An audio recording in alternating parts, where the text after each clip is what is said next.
कांग्रेस प्रदेश प्रभारी शक्ति सिंह गोहिल के बयान के बाद से महागठबंधन में बवाल मचा हुआ है।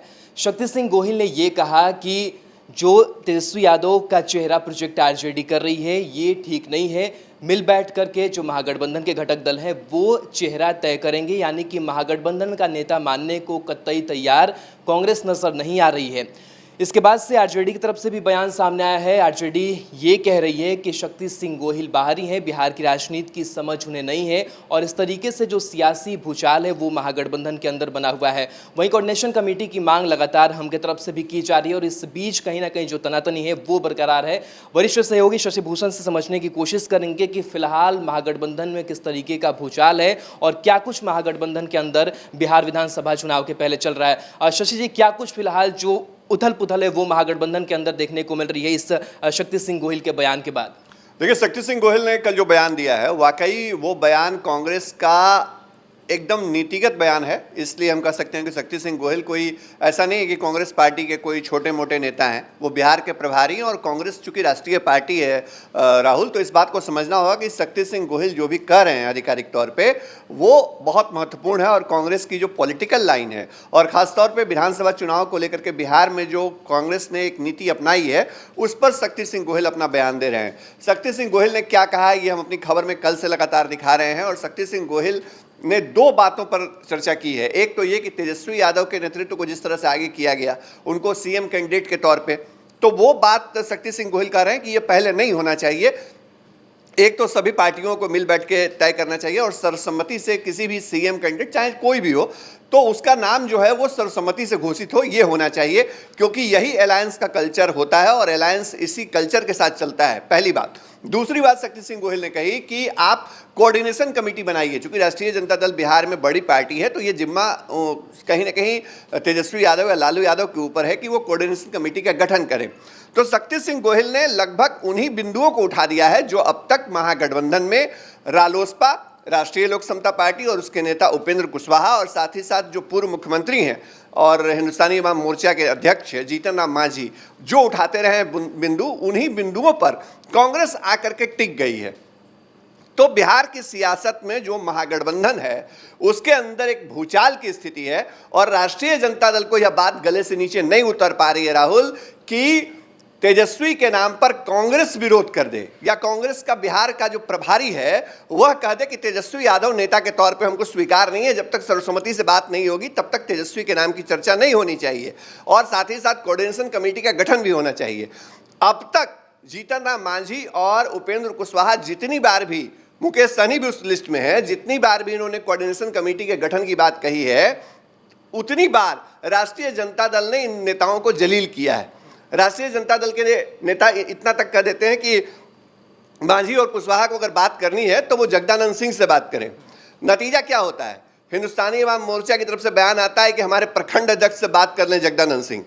तो ये बयानबाजी चल रही है और अब देखिए जब शक्ति सिंह गोहिल ने यह बयान दे दिया कि आप कोऑर्डिनेशन कमेटी बनाइए, आप तेजस्वी यादव के नेतृत्व को अलावा जो है वो सर्वसम्मति से नेतृत्व तय करिए, तो राष्ट्रीय जनता दल के विधायक कह रहे हैं कि शक्ति सिंह गोहिल कौन है?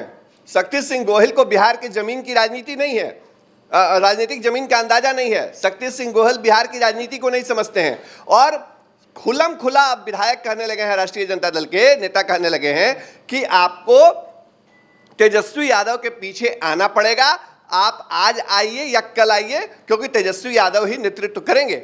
जीतन राम मांझी की अगर बात करें तो लगातार कोऑर्डिनेशन कमेटी को मांग कर रहे हैं और कई बार जो बैठकें हुई उसमें आरएलएसपी के अध्यक्ष उपेंद्र कुशवाहा, मुकेश सहनी वगैरह शामिल हुए, लेकिन कांग्रेस उससे अलग रही। लेकिन कांग्रेस की तरफ से जो बयान सामने आया है वो क्या लग रहा है कि संजीवनी साबित हो रही है हम के लिए, जीतन राम मांझी के लिए?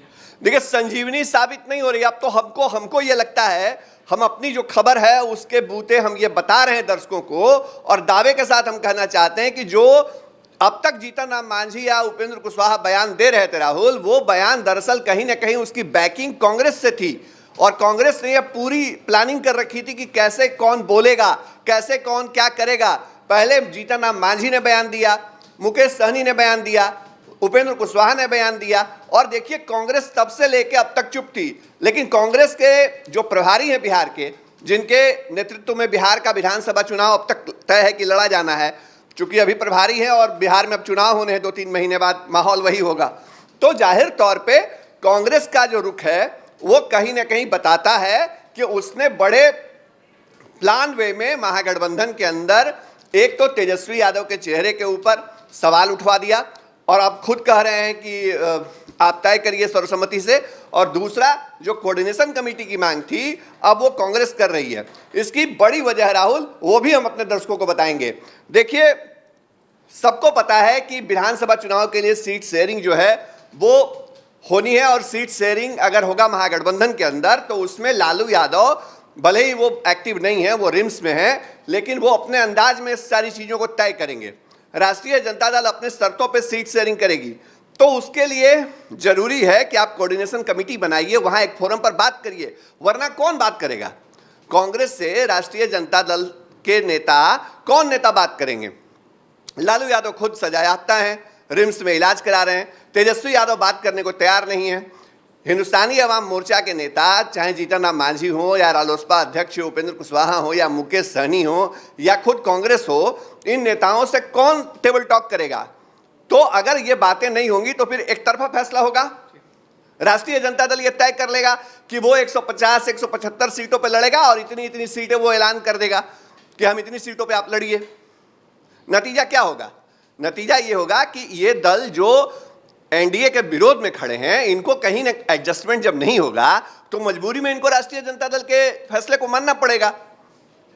तो इससे बचने के लिए कांग्रेस ने बहुत फुल प्रूफ तैयारी की है कि कोऑर्डिनेशन कमेटी बनाइए, एक ऐसा फोरम हो जिसकी बातचीत हो, जो मीडिया के नजर में भी रहे, और जब इनसे बातचीत हो तो अंदर क्या बातें हुई वो बातें निकल करके बाहर बयान भी हो। चाहे अगर मान लीजिए गठबंधन टूटता है या अलग होते हैं या कुछ अलग बनता है बिहार में, तीसरा विकल्प या चौथा विकल्प, तो वैसी स्थिति में ये पता चले कि राष्ट्रीय जनता दल ने किन शर्तों को रख दिया ताकि हम अलग हो गए। तो अब उसकी पूरी प्लानिंग चल रही है, उसकी पूरी तैयारी चल रही है। अब जो हमारे पास खबर है राहुल, वो हमको ये लगता है कि कांग्रेस ने जो पूरी तैयारी की थी, पहले तेजस्वी यादव के नेतृत्व पर सवाल उठवाया और अब खुद सवाल उठा रहे हैं, तो अब कांग्रेस ने जो गेम सेट किया था उसमें राष्ट्रीय जनता दल को अब कम से कम ये समझ लेना चाहिए कि महागठबंधन में अगर कांग्रेस है, जीतन राम मांझी हैं, उपेंद्र कुशवाहा हैं, तो इन लोगों का पूरा जो कुनबा है वो एक तरफ खड़ा है और राष्ट्रीय जनता दल अलग खड़ा है। राहुल, बिल्कुल, जिस कुनबे की अगर बात करें, पिछले लोकसभा चुनाव की अगर बात करें तो उस वक्त भी सीट शेयरिंग को लेकर के कई जो पेज थे वो फंसे थे, लेकिन इस बिहार विधानसभा चुनाव के पहले भी वही चीज़ें जो है वो दिखती हुई नजर आ रही है। तो क्या लगता है कि आरजेडी को इसका झटका भी मिल सकता है? क्योंकि पिछले बार लोकसभा चुनाव में अलग अलग थलग ये सारे लोग पड़े थे और इसका जो खामियाजा था वो भी आरजेडी को भुगतना पड़ा सीटें जीतने को लेकर के। तो क्या लग रहा है कि बिहार विधानसभा चुनाव में भी अगर ऐसी अनबन होती है तो उसका असर पड़ेगा?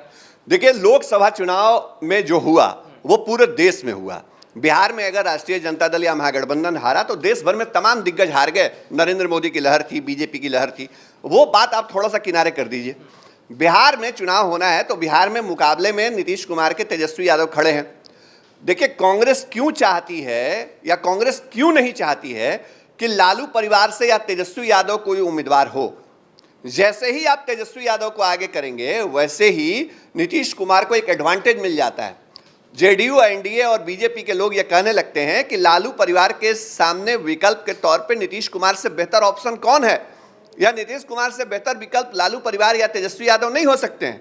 तो ये बात कांग्रेस के नेताओं को समझ में आती है और इसीलिए वो चाहते हैं कि कम से कम सीएम कैंडिडेट को खोला ना जाए, ओपन न किया जाए, चुनाव लड़ा जाए, दूसरे नामों की चर्चा की जाए।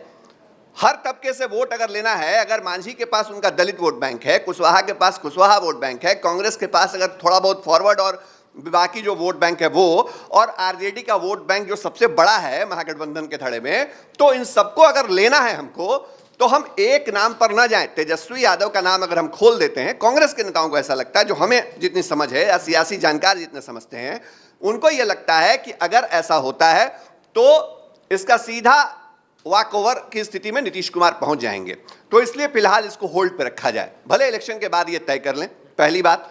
दूसरी बात कि कांग्रेस ने एक बहुत प्लान्ड वे में सीट शेयरिंग को लेकर के अपने को खड़ा कर लिया है जो छोटे छोटे दल हैं उनके साथ।